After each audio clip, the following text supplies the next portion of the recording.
न बेमाना थी वियूं आहिनि। न सोचण लाइ इंसान खे झंग मुंहुं ॾेई वञिणो पवंदो, न सोचण लाइ मुननि में विझी अखियूं बंदि करे विहणो पवंदो। इंसान न अॻु ईअं करे सघियो आहे ऐं न हाणे ईअं करे सघे थो। अॻु कंहिंखे फारातो ॾिबो हो त शिलका पंहिंजी लॻई त मुंहिंजी जान छॾी, पर हाणे पंहिंजा सूरत पंहिंजे मुठ में आहिनि, पर जान जा ॾुखनि मां बि जान छॾाइणु मुश्किल आहे। अहिड़ियुनि हालतुनि माहौल में कलम धणी जेको ॾिसे थो, सोचे थो, ॾुछे थो, पोइ लिखे थो, माना त हिकु अज़ियत वारे मरहले मां गुज़रे थो, जंहिं मां कलम धणी खे गुज़रणो पवे थो।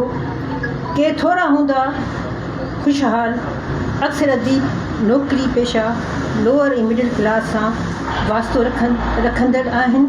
इहो कलम धणी माशरे जी बंधड़नि में ॿधल हूंदो आहे। उनजो वास्तो धरती सां रहंदो आहे, हू धरती जी जंग जोटींदो रहंदो आहे। असां सभिनीनि जो तालुक़ु घणो करे सिंध जे शहरी ऐं ॿाहिराड़ी जे इलाइक़नि सां आहे। मां अॼु ताईं शहरी ऐं ॿाहिराड़ी जे माहौल में तफ़रीक़ पैदा करे न सघी आहियां।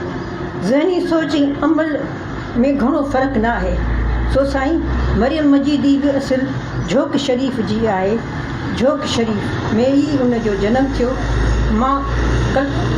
मां कलमकार जी उमिरि जी कथ न कंदी आहियां, पर जंहिं दौर में उहो झोक शरीफ़ जे भरिसां ॻोठु केसर ख़ान जतोई में पैदा थी, उन वक़्त जो माहौल हिकु न्याणी लाइ, हिकु औरत लाइ केॾो न ॾुखियो हूंदो।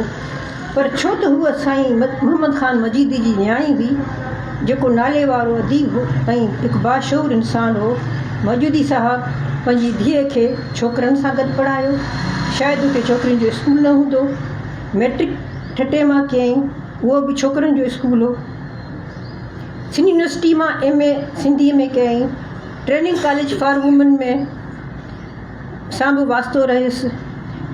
त माना दादी लीला खे बि ॾिठो हूंदई, जेका सुबुह सां असेंबली में सुरताल विखेरे इंसान, जानवर, पखी, पखण, जीत जणनि खे आवाज़ जे आधार हवाउनि जे उॾार में सभिनी खे जाॻाइण ऐं जीअण जो सबक़ु ॾींदी हुई। मुख़्तलिफ़ नौकरियूं कयईं। आख़िर 2002 में सिजावल में DO प्राइमरी जे उहिदे तां रिटायर कयईं। हिन सॼी ज़िंदगीअ जे सफ़र में मरियम मजीदी जो सहारो उनखे अॻियां आणण वारो मोहम्मद ख़ान मजीदी, हुनजो वालिद साहिबु हो। हिन माशरे में जाइ ठाहे ॾियण वारो संदसि वालिद मोहतरम मोहम्मद ख़ान मजीदी हो।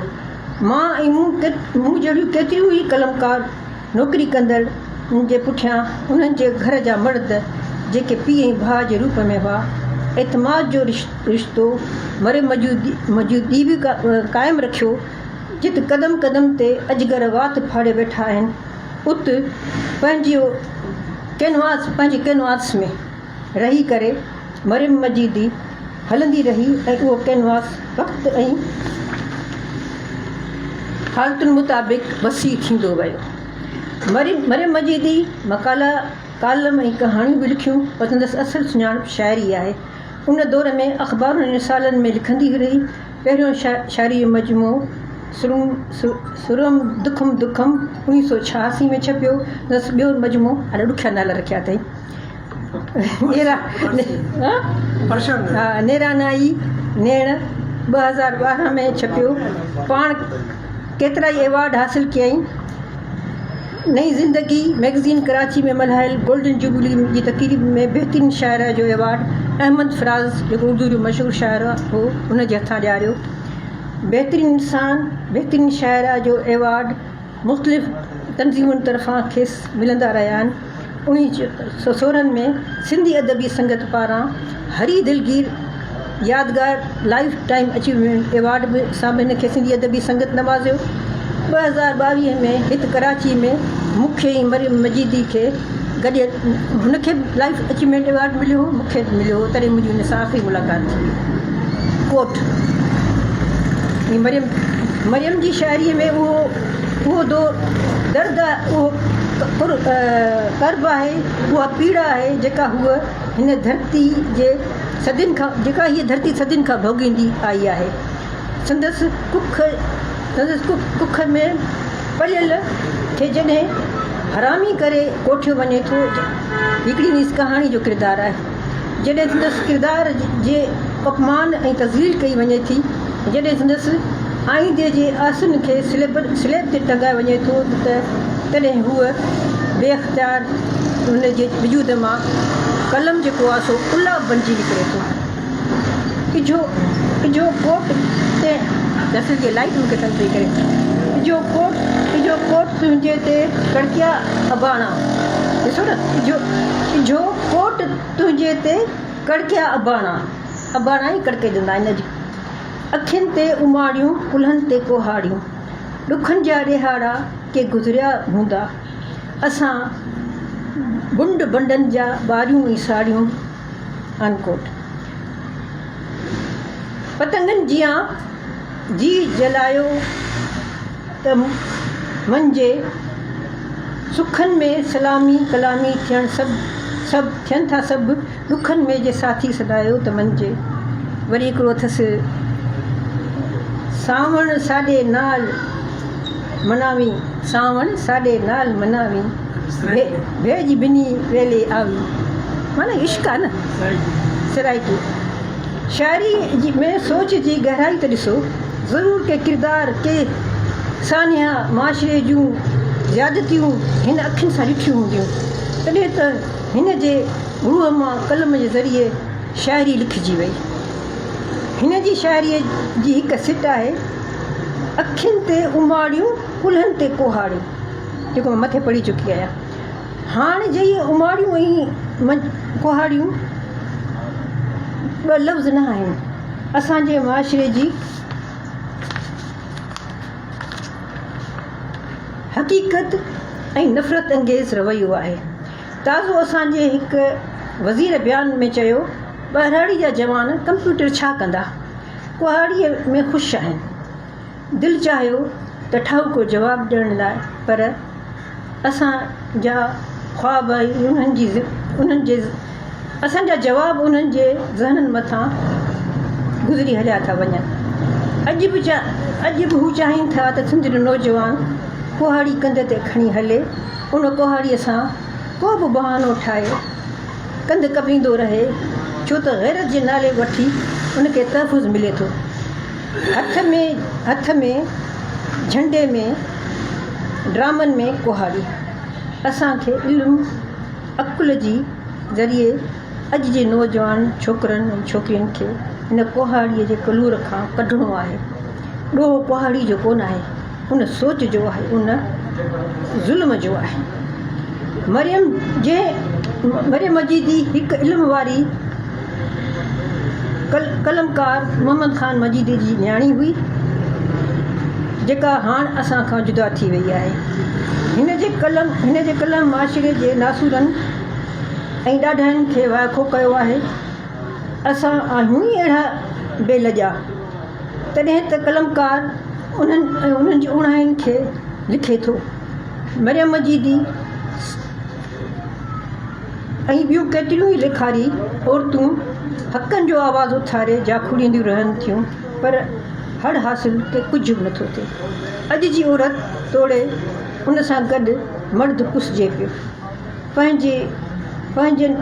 पंहिंजे जीअण जो दग ठाहिण माना बंदूक कुहाड़ी या वसकार।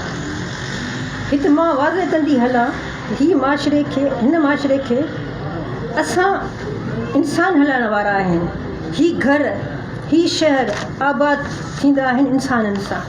इंसान खे विछितरो थी हलणु घुरिजे, इल्म ऐं शऊर हासिलु कजे। ज़िंदगी आहे त सभु कुझु आहे, ज़िंदगियुनि जो ख़ैरु हुजे। मरियम मजीदीअ खां वठी हर कलमकार जो इहो ई पैगाम आहे। इनफ़रादी तौरु सुठा थियो, जियो ऐं जीअण ॾियो। हिन हेॾी तरक़ी याफ़्ता दौर में कुहाड़ी न पर कलम ऐं इल्मु असांजी सुञाणप हुजे। को ज़ुल्म तव्हां मथां कंहिं ॿिए मथां थिए त कोई न त कोठे ते चढ़ी रड़ियूं कजनि ऐं जहान खे ॿुधाइजे त हीउ ज़ुल्म आहे। छो त ज़ुल्म करण वारो ज़ुल्म सहण वारो ॿई गुनाहगार आहिनि। यूनिवर्सिटियुनि कॉलेजनि नौकिरी करण वारनि को बि हंधु महफ़ूज़ न रहियो आहे। ॾोह असां सभिनी जो गॾियल आहे। मां सभु मान वारियूं अहिड़नि रवनि जी निशानदेही बि कनि ऐं असांजो वज़ीर साहिबु चवे थो असांजे जवान खे कंधे ते कुहाड़ी हुजे पर कंप्यूटर ऐं इल्मु न हुजे। मरियम मजीदी असां खां जुदा थी वई। अलाए जे केतिरियूं ॻाल्हियूं हुनजे अंदर में रहिजी वियूं हूंदियूं।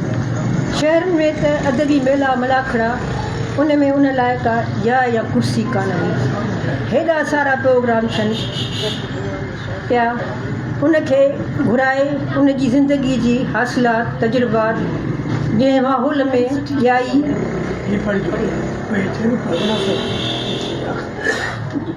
ॼाई निपिनी उन छा ॾिठो छा लिखियो छा लिखी न सघी अहिड़ा न लिखणु। हिते त मुंडी जे टिक वांगुरु के लिखारी अहिड़ा मौजूदु आहिनि हर फन मोल आहिनि उन्हनि खां सवाइ ॼण त ऊंदा आहे। प्यारी मरियम यकीनन तव्हांजो मान मर्तबो वॾो आहे। का आङुर तव्हां ते न खजी आहे न कंहिं तव्हांजे ख़िलाफ़ु कुझु लिखियो आहे। इहो ई तव्हांजो मान ऐं शान आहे। जुदाई ते रुबीना अबड़ो लिखियो आहे कोठ। छा सिंधी शाइरीअ में ईअं भरपूर ईअं बेखौफ़ ईअं हसीन केरु लिखी सघे थो।